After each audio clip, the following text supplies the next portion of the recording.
Mark Meadows had an extremely bad day today in court.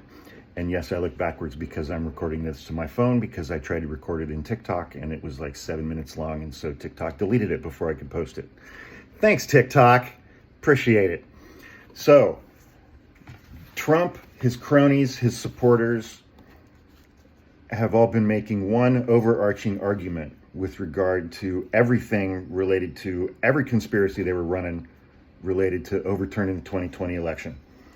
All of it is First Amendment protected political speech. First Amendment. Protected political speech. So today in court, Mark Meadows took the stand and testified in support of his motion to have his case removed from state court to federal court. In doing so, he has to prove, the burden is on him, he has to prove to the court that all of the factual allegations of things that he did that are contained within the indictment were within the scope of his employment as chief of staff in the White House. So, but we know from the Hatch Act that the chief of staff in the White House is precluded and prohibited from interfering in state elections or engaging in political activity. But yet their defense is it's all First Amendment protected political speech. So, at the very end of the prosecution's questioning of Mark Meadows today, they were asking him some questions about the fake electors scheme and Mark Meadows' involvement in that. And he was asked, did you coordinate or participate in any of these activities related to the fake electors? And his answer is very telling. He said, as chief of staff, no, I did not coordinate those efforts. He didn't just say, no, I didn't coordinate those efforts. He said, as chief of staff, I didn't coordinate those efforts. Well, then the prosecutor whipped out a bunch of emails between him and Jason Miller, who is a senior campaign advisor for the Trump campaign, going back and forth and trading spreadsheets and memos, all related to the fake elector scheme. So did he perjure himself? Or did he think he got around that by saying, as chief of staff, I didn't have any involvement in that? He did that stuff when he was at his office using his work computer in the White House. So he's either trying to split hairs a little too much or he perjured himself today. And either way, that series of emails that Fani Willis's team pulled out is not something that was contained in the indictment. And that's how you use a document to impeach a witness. Pull out do you recognize this document? Yes. Can you identify what it is? Yes. What is it? It's a series of emails between me and Jason Miller. And who's Jason Miller? He's a senior advisor to the Trump campaign. Oh, okay. So he didn't work in the White House. He was not a federal employee, correct? Correct. And these emails are all about the fake electors, right? Yeah.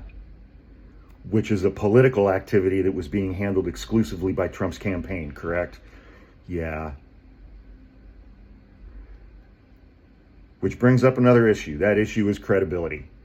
When you have a jury trial, the jury is exclusively responsible after hearing all of the evidence and seeing all the witness testimony.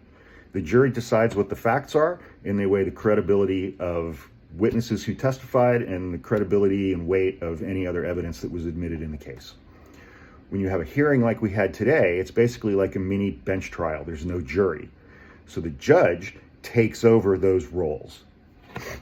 The judge, after hearing the testimony and seeing the evidence for today's hearing, will determine what the facts are.